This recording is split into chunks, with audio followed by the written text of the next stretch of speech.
გამარჯობა. მედია რომ ძალიან კარგია ჩვენი პანელი და კარგია. ამას ტოპიკად მინდა და მათემატიკაში შემიძლია გაკეთებოდი რომ ფოლცებარებია, მაგრამ ამას თავშობად შევეხები და შეიძლება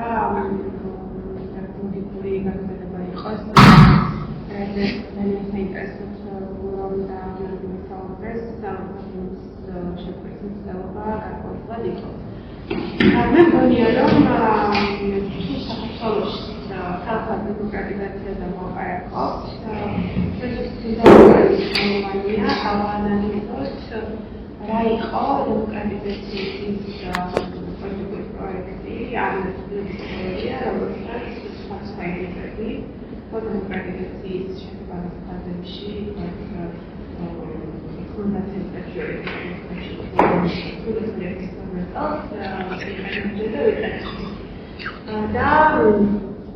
თავად დემოკრატიზაციის გამსვლელი თეორიას ყარა პრობლემა, ძალაუფლების სტრუქტურა, როგორადაც ის არის წარმოქმნილი საბჭოთა სივრცეში ეს ახსნას და ყოვლისმომცველი დემოკრატიზაციის პროექტის შემოგთავაზებას. თუ ჩვენ დავაკვირდებით დაახლოებით 90-იან წლებიდან ისე როგორც 2000-იან წლებში და 2000-იან წლებში საქართველოში დემოკრატიზაცია ძირითადად იდგა ეგრეთ წოდებული ტრანზიტოლოგიის რწმენაზე, ხო? რომ ეს იყო ეს რაღაც უკუიამას თეორია, ხო იმის შესახებ, რომ აუცილებლად ლიბერალური დემოკრატია არის ის დემოკრატიის, სადაც შესაძლებელია ხო ემანციპაცია პოლიტიკის აღიარების და დისციპლინის პატივისცემა და რომელსაც ისტორიის დასასრული, იმიტომ რომ მანამდე ისტორიას ამოძრავებდა რაღაც დიალექტიკური წინააღმდეგობა, ლიბერალური დემოკრატია შეთავაზება, იმიტომ რომ ადამიანად აღიარებას, პატივისცემას, თანასწორობისა და თავისუფლების პრინციპის პატივისცემას აქვს საყოველთაო ფორმა. აღარ არსებობენ ჯგუფები, ადამიანები, ხო, ვის ადამიანურობასაც და ღირსებას ვინმე არ აღიარებს. შესაბამისად, აღიარების ბრძოლა ლიბერალურ დემოკრატიაში დასრულდებოდა და საბოლოოდ ეს იქნებოდა ეს ყველაზე სამართლიანი პოლიტიკური ფორმა, რომელსაც სხვა სახელმწიფოებიც დაეწევიან. და ეს იყო დროის საკითხი, რომ თქვა ამ პოლიტიკურ სისტემას შემოუერთდებოდნენ თქვა აზია, აფრიკის, საბჭოთა, ამერიკის ქვეყნებს ასე შემდეგ. ანუ ეს არის რაღაცა ისტორიისა და პროგრესის ლინეარული, არის კონსაზოვანი ცრფივი საკითხი, რომელიც აუცილებლად დამთავრდება, ხო? აუცილებლად ლიბერალური დემოკრატია დამყარდება და რაღაც ტიპის ისტორიული დინამიკები, რომელიც სხვადასხვა ისტორიულ კონტექსტებში დაადგილებს ეშუა და ყოველდღიურობით. ამ თეორიას, დემოკრატიზაციის ამ თეორიას პრინციპში ნაკლებად აინტერესება და ლოკალურობა, ის ძალაუფლების სტრუქტურები, რომელიც ამ რეგიონებში და ადგილებში იყო სპეციფიკური ძალაუფლების სტრუქტურები და ძირითადად ის გაწმენდა, რომ თუ ამ ადგილებში, სადაც დემოკრატიის პროექტებზე შესრულება მოხდებოდა მარკეტიზაცია, საბაზრო ეკონომიკაზე გადასვლა, მოხდებოდა მოდერნიზაცია და სახელმწიფო ინსტიტუტების დემოკრატიული ინსტიტუტების შენებლობა, მაშინ აუცილებლად დემოკრატია ჩაისხმოდა. ანუ თუ შენ გეკნებოდა ეს ფორმები, ხო, რათა ბაზრის, საბაზრო ეკონომიკის, მოდერნიზაციის დემოკრატიული ინსტიტუტების ის აუცილებლად დემოკრატია გაჩნდებოდა. მაგრამ აი პირველი ლიბერალური დემოკრატიული იმპულსები, რომელიც 2000-იან წლებში ჩნდება საბჭოთა ქვეყნებში, აჩვენებს, რომ რაღაც ესემალე არის დემოკრატიზაცია და რატო არ ხდება მაშინ ესემალე არის ინსტიტუტები ხოლმე კანონების ლიბერალიზაციის და პრივატიზაციის ეს ტენდენციები ხო და რატო არ ხდება დემოკრატიზაცია. მე რა უკვე 2000 წლებამდე ჩანს რომ ძალიან გამყარდა ისე ავტოკრატიები, ან ჰიბრიდული ავტოკრატიები და აი თეორია ტრანზიტოლოგიის შესახებ რომ აუცილებლად პრინციპს გამოვიდით და ძალიან დემოკრატიულად გავხდებოდით, შეიძლება ჰიბრიდოლოგიის თეორიები. ადამიანებს ამბობდნენ, რომ ისა გონი თქვენ ბოლომდე კარგად ვერ დავინახეთ კონტექსტები ამ ქვეყნებში და ამ დემოკრატიზაცია ჭიანურდება საკმაოდ ხანგრძლივად და მდგრადად ხო კრიზისში შედის მდგრადად. იმიტომ რომ იქ რაღაც სხვადასხვა ძალაუფლებებია. დავაი პოლიტიკური კულტურა, პარტიების კომუნიკაციებად არ არიან ორგანიზებულები, კორუფცია მაღალი და ასე შემდეგ, ხო? სასამართლოზე ზოგადად საუბრად. ამიტომ ხო რაღაც ეს მყარი სტრუქტურები და დემოკრატიასთან რაღაც ეჭიდებიან და ბოლოს დემოკრატია კონსოლიდაცია ვერ ხდება და ვერ იმარჯვებს. აი ასეთი ტერმინები გამოიყენებენ ეს ჯიუტის სტრუქტურები, ხო რაღაცა ტიპის ანუ ადგილზე ისტორიულად წარმოშობილი ეკონომიკური, სოციალური, პოლიტიკური, ინსტიტუციური რაღაც სტრუქტურები, რომელიც აფერხებს ამ საზოგადოებრივ და პოლიტიკურ სისტემის დემოკრატიზაციას. თუმცა როცა ჰიბრიდოლოგიას აინტერესებს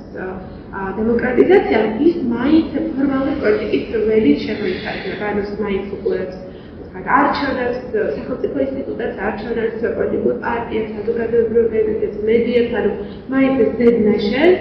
პოლიტიკის სფეროში, მაგრამ მას არ აინტერესებს კიდევ უფრო ღრმაშრევი ძალაუფლების, როგორც ერთად ეკონომიკა, საზოგადოება, კომუნალური სფერო და ასე შემდეგ, ხო? ამიტომაც მე მგონია, რომ ჩვენ შემთხვევაში ძალიან მნიშვნელოვანია ჩვენ გადავიაზროთ დემოკრატიის თეორიები და დემოკრატიზაციის უფრო ყოვლისმომცველ პროექტზე ვისაუბროთ, სადაც ძალაუფლების ღერძები უფრო სრულყოფილად არის მოცული და ის მხოლოდ ფორმალური და ინსტიტუციური ველით არ შემოიფარგლება. მოკლედ, როცა საბჭოთა სახელმწიფოებს ხო აკვირდებით, ხო ერთის მხრივ ჩანს რომ რამდენიმე ფაქტორი ძალიან ძლიერ გავლენას ახდენს აქ დემოკრატიზაციის სირთულეებზე. პირველი ფაქტორი, რა თქმა უნდა, ეს არის საგარეო ფაქტორი და იმპერიული ფაქტორი, ხო, რუსეთი, რომელიც პრინციპში მუდმივად ცდილობს სამეზობლოში გავლენების შენარჩუნებას და სამხედრო აგრესიითა თუ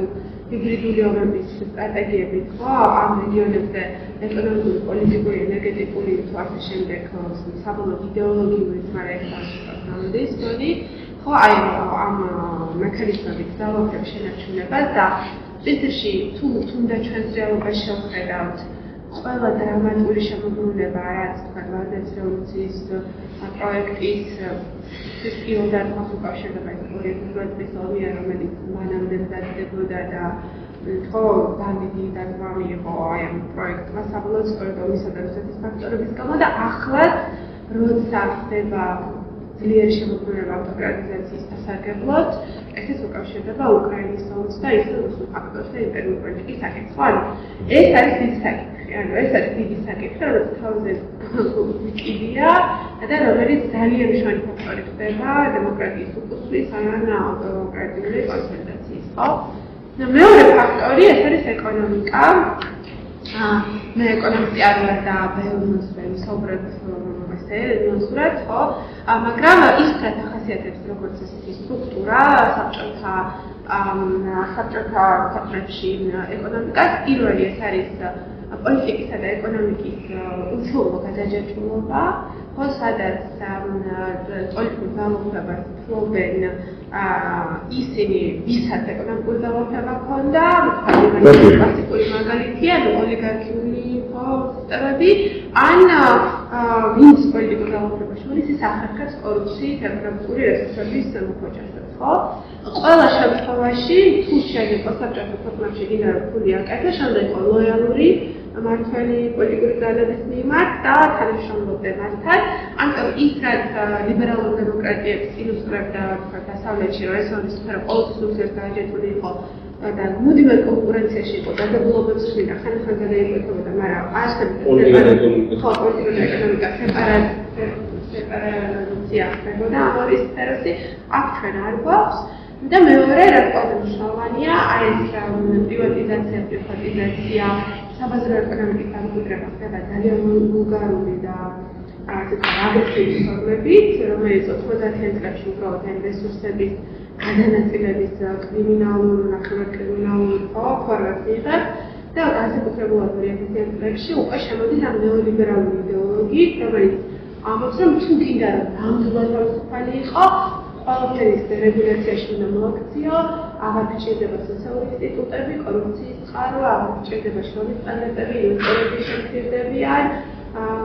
და ასე შემდეგ. ხო, განათლების პრივატიზაცია, მედიცინის სფეროს, ანუ ჯანდაცვის პრივატიზაცია და ასე შემდეგ. ხო? ანუ საბჭოთა ქვეყნებში არის პირველი დაფუძნება ახალი სახელმწიფოების პრინციპში ჩამოსვენითა და ინტერესებით ხდება და ეს ძალიან μεγάλი ეტაპი ამ სახელმწიფოების ისტორიის ანალიზისთვის და მეორე ამბავი არის, რომ განსაკუთრებულად საქართველოს ნაირ ქვეყნებში, ხო, უკრაინა, სომხეთი, სამწუხაროდ, უკვე ნეოლიბერალიზმი შემოდის როგორც პროგრესული პოლიტიკური იდეოლოგია. აი ის ჩვენ არ გვექნება რეგულირებული ჯანდაცვა, განათლება, რაღაცა სოციალური სფერო, გადანაწილების მექანიზმები, დაბალი გადასახადება გვაქვს, ეს არის თავისუფლება. ეს არის ძალიან მაგარი. ანუ ჩვენ უფრო ნაკლებად მოსაბჭოთოები ვიქნებით,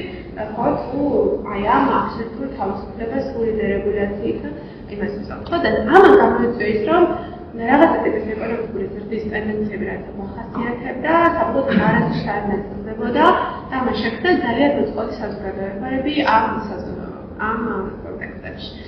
აი მესამე დავახელები ამ საზოგადოებრივ მოწყვლადობას, რომელსაც რა თქმა უნდა აქვს ეკონომიკური ბუნება, ეს არის გაჭირვებული სივარიდე, მზარდი სივარიდე, რეგიონალური თანასწორობა, ეს არის საერთო ტენდენცია საჭიროთა პროცესის ნაწილში, მაგრამ ბუნებრივია, რომ სივარიდე მოწყვლადობას, სოციალურ მოწყვლადობას არ აქვს მარტო ეკონომიკური და მატერიალური საფუძველი, ხო, რაღაც ჩამოსავლის ნაკლებობა, ხო? არამედ მას აქვს გრძელვადიანი გავლენა საზოგადოებაზე, იმიტომ რომ თუ ღარიბი, არ გაქვს კულტურაზე, განათლებაზე, სოციალიზაციის სივრცეებზე, საბოლოოდ ძალიან დიდი სოციალური დეპრესიის და სასწრაფოების საფუძველი ხდება და რა თქმა უნდა, ეს მოწყვლადი საზოგადოების პოლიტიკური მართვა და ანალიზი. ხო, იდეოლოგიურად ან პატერნალისტური სოციალური პროგრამებით. მესამე ფაქტორი არის ნულოვანი ჯამის თამაში, რადგან პოლიტიკური კულტურა მოიხსენია გიორგიმ, ხო, იმიტომ რომ საბოლოოდ ეს ეკონომიკები სუსტია, რესურსები სუსტია, ხო, ძირითადად პოლიტიკური რეჟიმების ცვლილება ხდება რაღაცა ნახევრადრევოლუციური ან ნახევარრევოლუციური ლოგიკით, ძალაუფლების გადანაწილება არ ხდება. ანუ ვინც იმართებს პოლიტიკურად,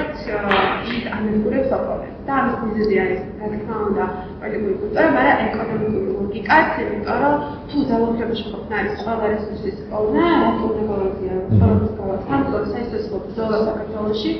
ძალაუფლების გავა სამყუროზე ხდება, მაგრამ ის უკან არის ძალიან ბევრი ინტერესი და მათ შორის რესურსების პოვნა და განვითარების ინტერესი. ამიტომაც ეს power sharing-ი ძალიან მნიშვნელოვანი საკითხია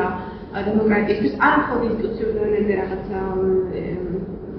სწორედ ძალაუფლების გადანაწილება, რა თქმა უნდა, ესეც დისპროპორციულია კონსტიტუციურად ჩვენთან, არამედ აი პოლიტიკურ ოპონენტებს შორის ურთიერთობა, ხო, იწვევს აი ნულოვანი ჯამის თამაშის ლოგიკას, სადაც არსებობენ გამარჯვებულები და დამარცხებულები და ამიტომ პოლიტიკური რევანშების ადგილი ხდება მუდმივად სისტემა. და ბუნებრივია ეს არის ინსტიტუციური მემკვიდრეობა, საბჭოთა პერიოდიდან გამოყვანილი მემკვიდრეობა, თუნდაც უსაფრთხოებისა და განკუთვნილ თანხმობის სექტორში არის ზუსტად გიორგი ალბათამაშის ზუსტად, ხო, სადაც აი ეს ვერტიკალური ცენტრალიზებული მართვის ლოგიკა ძალიან ძლიერი ხდება ინსტიტუტებში და ხო, აი ეს ლეგასი, ასე ვთქვათ, ხო, საბჭოთა ლეგასი ძალიან ბევრი ინსტიტუტშია დამოკიდებული. ამიტომ ეს პენტაგრამა, ხო, ეს რაღაც 5 ვარსკვლავიანი მასა წარმოვიდგენთ ჩემი აზრით, თუ ჩვენ გვინდა დემოკრატიზაცია და საუბარი, აი ეს საკითხები ერთმანეთთან გადაჭრილობდნენ დავინახოთ და სამწუხაროდ ხდება ისე, რომ ვთქვათ, საგროვოპოლიტიკურ ფაქტორებს ძალიან ადვილად ვუყურებთ, ანუ მაგალითად გონია, რომ განსაკუთრებულად მოდერნის რევოლუციის პროექტი ძირითადი მარცხი არის ის, რომ ეს პოლიტიკური სისტემა აიგოს, რომ თითქოს რუსეთი არ არსებობს, ხო, აი რაღაცა სუპერ დასავლურებით გავხსებული, თუმცა რუსეთი არ არსებობდა და არ არსებობდა, ხო? აი ანტირუსული განწყობები რუსეთის უგულებელყოფის რაღაც ძალიან ინფანტილურ მდგომარეობაში გადავიდა, ხო? ამავდროულად ქართულ მომცემელმა რომელიც ნორმალიზაცია და აღგაღიზების პოლიტიკით დაიწყო, რაც რაციონალური პოლიტიკა ჩანს მაგალითად ეს შეხედვით, ну საბოლოოდ უკრაინის ომის მერე ყველა დისბალანსის ფორმა მიიღო და ხო რაზეც იდგა ეს დაშვება, ხო, აი ბალანსი მთლიანად მოიღო. ხო? და დღეს მაგალითად როცა ჩვენ დემოკრატიზაცია გვინდა რუსთაველზე და იქ რუსები არარუსები ამ მოდუში ვართ ხოლმე ხო? ყველა შემთხვევაში ჩვენ დემოკრატიზაციის იმ სხვა დღეზე უარს ვამბობთ, ან საკმარისად არ ვფიქრობთ და სადღაც საინტერესური გამარჯვებაში და აღმოჩნდა, იმიტომ რომ რაღაც შეიძლება ერთ წელში ტრამპის დამოუკიდებელი პოლიტიკამ გამოიწვიოს ის, რომ ჩამოიქვას ხელი კოკაფინესად და ვერ დაუძახებთ, რომ რუსია კოკაფინესად. ხო, ეს წელში შეიძლება გახდეს, მაგრამ ვეღარ მოვიძებთ მოძრაობას, ხო? ამიტომ მაგალითად მინდა რომ ეს ისეთი ფაქტორი ჩვენი აზრით უნდა თანადროულად პოლიტიზირდეს და გამოსავლებით თანადროულად უნდა ინახოს. ხო, საგარეო ფაქტორი, ეკონომიკა, როგორც ის არის, ეს გადაჯაჭვობა, განათლების სამხედრო სტაჟობა, საზოგადოებრივი მოწყობილობა, სადაც სიმღერა და სხვა ხრებია, ნულოვანი ჯარიმის თამაში ფაუერში არის კი და მედიკალური ინსტიტუტები, რადგან აი და გულა მისაუბრე. ამიტომაც ბალი ჩემი აზრია, რომ ჩვენ გვჭირდება დემოკრატიზაციის სკოლის მომცველი ჩარჩო და უნდა მოვახერხოთ განვითარების ახალი პოლიტიკური პროექტის შეთავაზება საზოგადოებისთვის. ეს ახალი პროექტი მათ შორის, ხო, და შესაბამისად, როცა მხოლოდ ერთ განზომილებაზე ვართ ჩამოკიდებული, ეს ძალიან მყიფეა დემოკრატიზაციისთვის, ფუნდამენტური დემოკრატიზაციისთვის სტრატეგიულად. ეხლა ეს საკითხი არის ის, რომ ხო, ეს საკითხი არის მოკლედ ის, რომ ჩვენ თუ მინდა, ჩვენი აზრით ჩვენ გვჭირდება ახალი საქართველოს დაბადება, რომელიც სიამოვნებაში არის განვითარების ახალი და დემოკრატიზაციის ახალი პოლიტიკის პროექტი, რომელიც მათ შორის აერთიანება იმ შეცდომებს და შიშებს, რომელიც მანამდე დაუშვეს სხვა ელიტებმა, ხო? და მათ შორის მგონია, რომ დამბერი რაღაცა უნდა გაცნობიერდეს და ძალიან მნიშვნელოვანია ვარდების რევოლუციის მიღწევებისა და მარცხების გაანალიზება, მაგრამ ეს მგონია, რომ ჩვენი ინტელექტუალური ელიტა ამისთვის მზად არ არის, იმიტომ რომ და უფრო მეტიც ვარდების რევოლუციის მონაპოლარის და მარცხების მუდმივი გათეთრება ხდება, იმიტომ რომ თითქოს ის იყო რევოლუცია, კონფლიქტება გახდა კონტრრევოლუცია, რომელიც პრომისულია, ავტორიტარულია, დანერცულია, ანუ ყველაფერი პასუხად იყო კარგი. აი ამ ცდუნებას, ხო, აი ბრაზის ცდუნებას მგონია რომ უნდა გავუძლოთ და ამიტომ ინტელექტუალური ძალისხმევა უნდა გაიწევს ისეთი, რომ რაღაც ობიექტური შეფასება მოხდეს აი ამ პერიოდისა და უკვე მომავალი დაშენდეს ან რაღაცების გაცნობიერებაზე, ხო? ხო, მე მგონია რომ თუ აი ვარდების რევოლუციის გამოცდილებაზე საუბრობთ, ალბათ ეს ძალიან მნიშვნელოვანი ფაქტორი, რომელსაც გამოყოფდი, ეს არის რეპრესიული და დემოკრატიული ორგანიზების მოდერნიზაცია, ხო, იმიტომ რომ ვარდების რევოლუცია მგონია რომ დემოკრატიზაციაზე მეტად მოდერნისტული პროექტი იყო, მომდევნო პრინციპში ვარდების რევოლუცია დაუძახოთ ჩემი აზრით, ესეც გადაჭარბებულია, იმიტომ რომ ხო, რომელთა ყოველთვის გულს ქონდა რაღაცა ცვლილებებს და ის მონახულო ცვლილებები იყო, მაგრამ როგორც არის ის სამხაროდოვანი რევოლუციების ელიტების და მმართველობის დრამატულ ცვლილებას გულისხმობს, ამგვარი ხანძემანი რევოლუცია იყო, ხო? მაგრამ ხო, ეს იყო ზემოდამქვეყნότητα მოდერნიზაცია, რომელსაც ყავდა გამარჯვებულები და დამარცხებულები, შესაძლებელი ჩარესხილები და პროგრესულები. ხო, მატარებელი რომელიც სწრაფად მიიღწევა სადღაც და რომელსაც ბევრი დაეწეოდა და არ დაეწია და ამიტომ ვთქვათ მათი ადგილი ამ განხილვის პროექტში აღიქვა, ხო? ამან გამოიწვია ქალბატონთა შორის სოლიდარობის წვეკები, გამოიწვია ვთქვათ აი ამ მორწმუნებსა და არამორწმუნეებს შორის, სეკულარისტებსა და მორწმუნეებს შორის ხიდების დამმართვა, რეგიონალური თანასწორობა, იმიტომ რომ ვარდების რევოლუციის განვითარება იქნა წმინდა ნეოლიბერალურ პროექტზე, ხო, ეს ბენდუქიძის რეფორმებს რასაც ვეძახით, პრინციპში ეს იყო კლასიკური ექსპერიმენტები, ნეოლიბერალური, რომელმაც ხო, დაბალი გადასახადები ინვესტორებისთვის თავისუფალი ზონების შექმნა, შრომსტანდარტებისა და გარანტიების განადგურება, აჯანყების სრული პრივატიზება, განათლება შესაძლებელი ძლიერი პრივატიზაციის კალთები და ამ შემდეგ გამოიწვია, ხო? ამიტომაც მოკლედ ეს იყო რაღაც ცვლილება, რომელიც ამიტომ წარმოვიდა, რომელმაც მეგაუნდობის სოციალურ და ეკონომიკურ განმარტება უფრო მეტი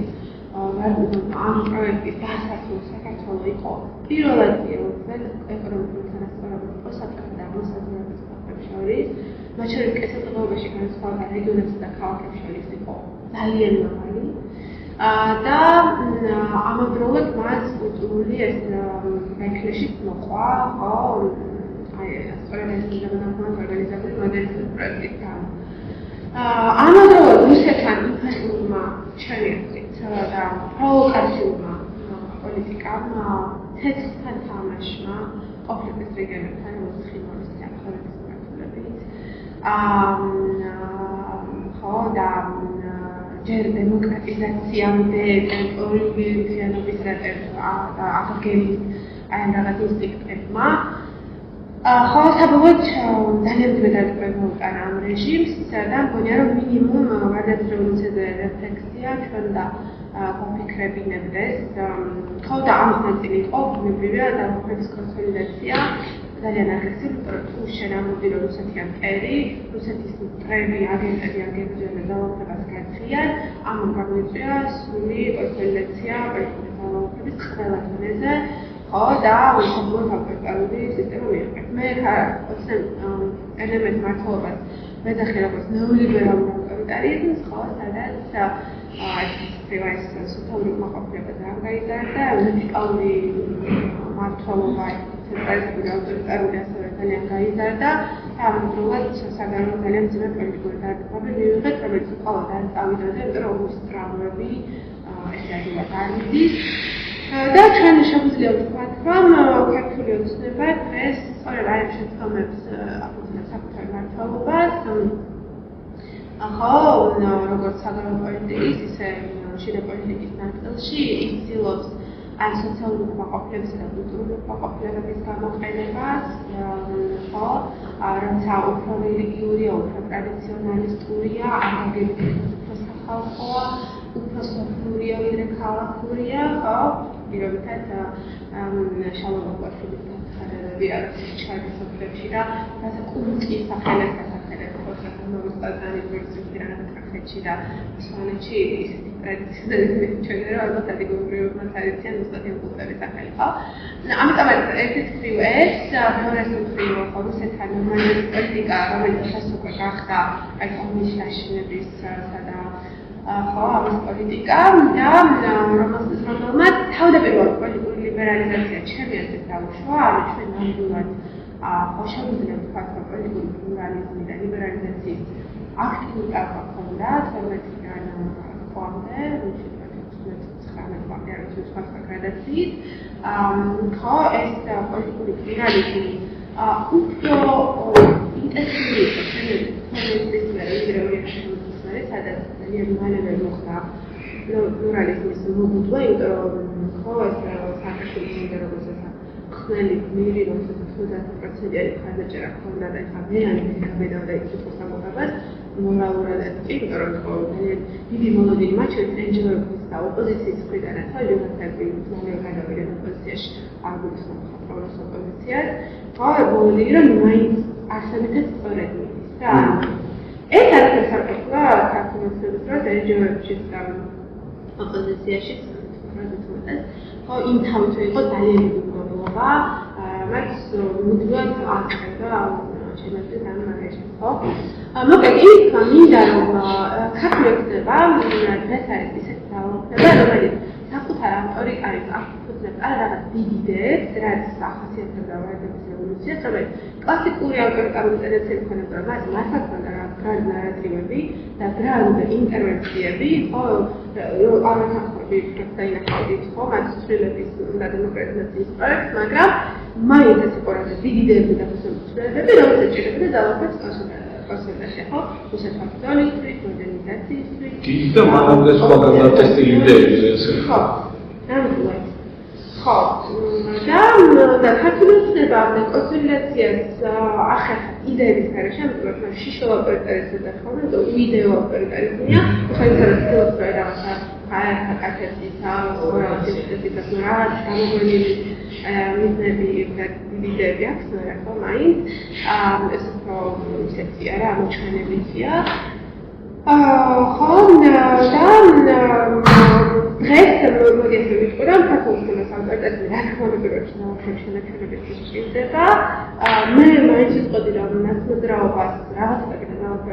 შენაჩვენების სჭირდება და მაგრამ თავიდან ავტორიტეტები მას დასჭირდა რა პოლიტიკური წმენდისთვის. ეს სტრუქტურული განსხვავებაა რომ ამ ძალაშორის არის, მაგრამ რაც ქართულდება, ეს ავტორიტეტების აშენებს ის ეფუძნება ძირითადად იმ მოწყობილობებს, რომელიც ჩვენ როგორც საზოგადოებას გვაქვს. ეს არის საბოლოოდ დაულაგებელი, განუსაზღვრელი საგარეო პოლიტიკა, რას უშვებთ რუსეთს, რას უშვებთ ჩვენს ისტორიულ არჩევნებს ევროპეიზაციას დაკავშირებით, აი ამ ორ ფაქტორს როგორ ვაბალანსებთ. ჩვენ 2000 წლის შემდეგ არ გვაქვს უსაფრთხოების ჩარჩო და პრინციპში იგივე ის რაშიც მატერიალიზდება ჩვენი პრობლემები, ეს კონფლიქტები და კონფლიქტების მოგვარება, მთელი 20 წლის შემდეგ, ხო, განსაკუთრებით პრინციპში ნომინალურია ევროკავშირის და დასავლეთის ხედვა, როგორ შეიძლება კონფლიქტის მოგვარება მოხდეს, რაც პირდაპირი ბერკეტია რუსეთის გავლენების საქართველოში, ხო? და რაღაცა დიდ მომავალში, თუ ჩვენ შეიძლება ველოდოთ კონფლიქტების მიმართულებით, მაგალითად რუსეთის გავლენების ქვეშ რაღაცის მოგვარებას, ეს იქნება კატასტროფა საქართველოს ევროპეიზაციის და დემოკრატიზაციის და არც დემოკრატიულ ოპოზიციურ ძალებს და არც დასავლეთს არანაირი არა, აი ამ კონფლიქტების მოგვარების სხვა ალტერნატიული ევროპული მოდელი როგორია, ხო? ამიტომ უსაფრთხოების პოლიტიკის არარსებობა ის დილემა რა და ევროატლანტიკური სტრატეგიისა და რუსულ ფაქტორებს შორის არსებობს საბოლოოდ როგორ წყდება, რომ 2020 წელს გვაჩვენა რომ ძალიან მძიმე წყდება და კიდე სხვა გზა როგორ უშავს ამაზე არ ვლაპარაკობ, ხალხის ვლაპარაკობ პროცესზე, ხო? ეს მეორე ფაქტორი, ხო, ეს არის ასე იგი სიღარიბე და მის ინსტრუმენტალიზება, ხო, თქვენ თვითონ 23 საზოგადოების სოციალურ ბაზაზე შერეცებული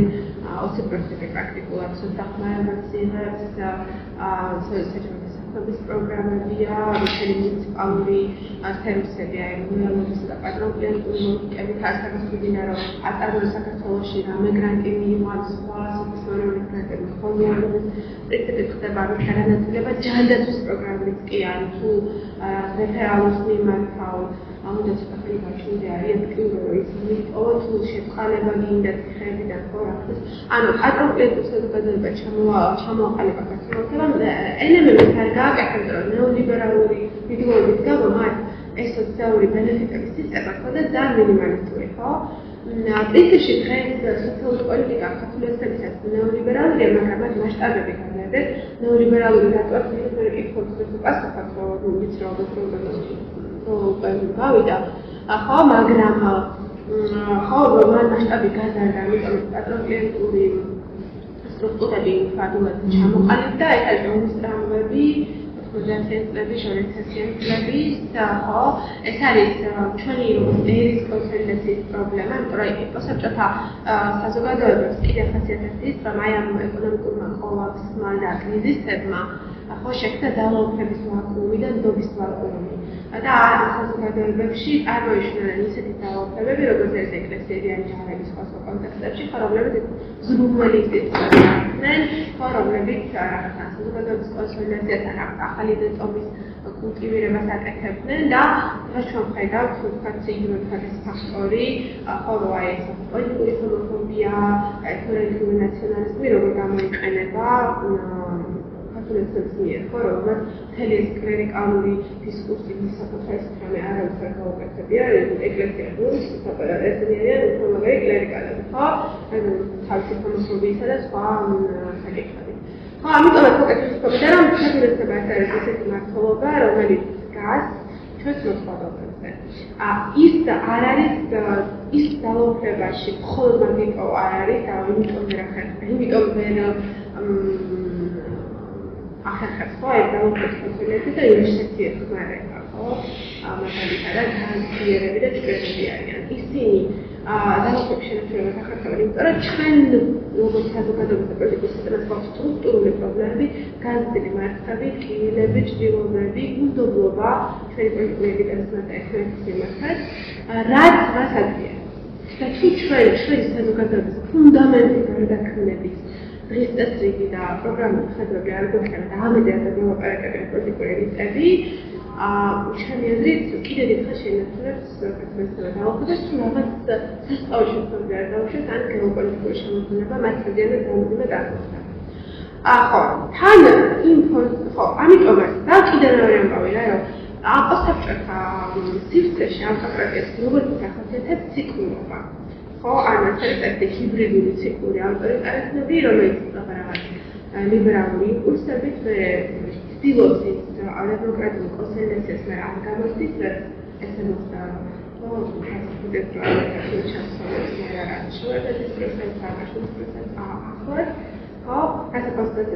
არ გამოდის მოსობიდან იქ ომი იწყება, აქაც იწყება და დაბოლოება ფაქტორია. ხო, ანუ იგივე ოპოზიციური ძალებისა და მმართველი ძალების მასშტაბები როგორც არის, ან ეკონომიკური კოლაფსები და კრიზისები იწყება, ფინანსური კრიზისები შეგვიძლია ავსალუტურად, ხო, ანუ რაღაც ფერმერის დემოკრატიის კონსოლიდაცია და ეკონომიკური კონსოლიდაცია ვერ სრულდება, მერე ამ კრიზისის მმართველი ძალები პასუხობენ როგორც წესი ავტორიტარული კონსოლიდაციის ძალებით, მერე არის დემოკრატიული რევოლუციები, ანტირევოლუციური რევოლუციები, ან ძლიერ პროცესები. რომელიც ვაკეთებ სამწუხაროდ აქტიურად, ხო, და საბოლოოდ ესე იგი აი ეს წევები აქ ყარაკოკრატიას ისე ვერ ხდის, როგორც ვთქვათ, აი რუსი, აზერბაიჯანი რაღაცა, ჩემი აზრით, მაინც ჰიბრიდული ავტორიტარიზმის მოდუში დარჩა, ის შეგვიძლია გადავიდეთ, მაინც ეს მგონია, ბევრი ფაქტორის გამო რატო შეიძლება ეს მოხდეს და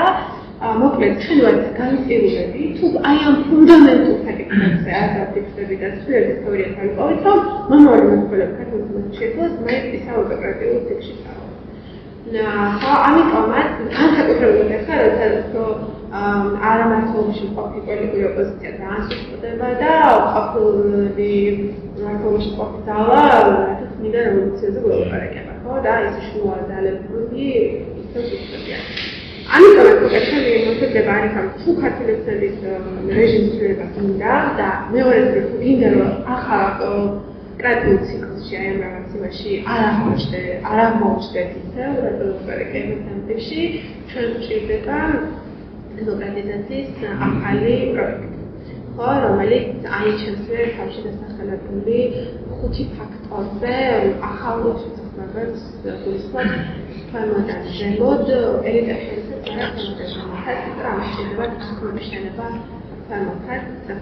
ნებისმიერი ინტერვენციული ხო რაღაცა პროექტი, რომელიც ასოში ქონდა სულელოდან იწყებოდა და ეს მერე ბენქეშებს იწყებოდა და ესეთი იყო ერთ-ერთი მიზეზი ამ ციკლში დარჩენის.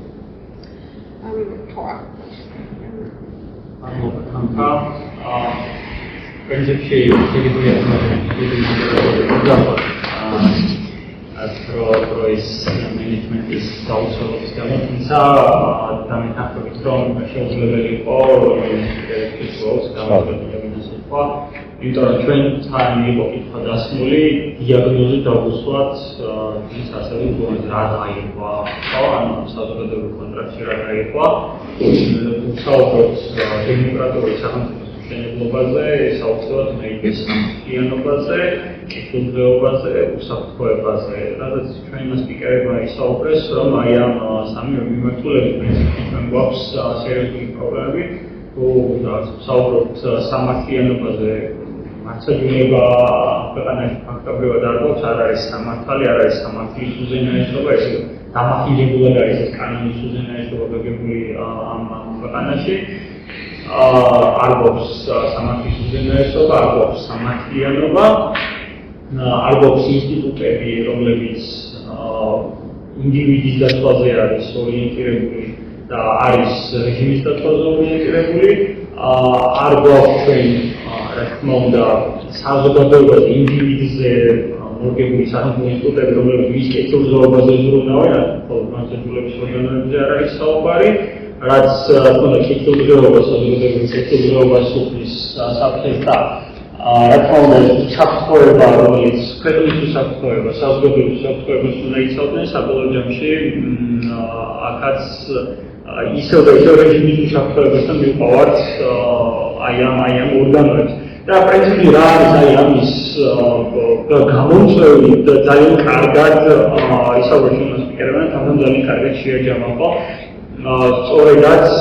ეს პოლიტიკურ კულტურაზე ვსაუბრობდით. ძალაუფლების განაწილების ამბებზე რაც ხდება ახლა ყველაფერს თან რატომ არ ნაწილდება ეს ძალაუფლება, რატომ უნდა რაღაცა ერთ ჯგუფს ერთ თავს მოუშვერებს და მეორე თავს ჩაიგებს ამ ძალაუფლებას ხალხი, ანუ რაღაცა უბედურების რაღაცა ერთ წრეში უტრიალებს და როგორც მე გამოვიდეთ უკვე აი ამ წელიდან დიაგნოზის დასმოხტოვეთ ჩვენმა სპიკერებმა ეს შესანიშნავად გააკეთეს. დანარჩენი უკვე ამ წარიდან როგორ უნდა გამოვიდეთ ვექნება რა თქმა უნდა შემდგომ სესიებზე სამის აუცილებლად საუბარი მე ბევრს არ გავაგზავნებ თუ თქვენ კითხვები გაქვთ რაღაც დროს აუცილებლად რაღაც ამას დაუხმოთ მე უკვე შემდეგი სესიაც უნდა დაიწყოს ილოს უნდა დამბალზე კითხვა და მე რეკდა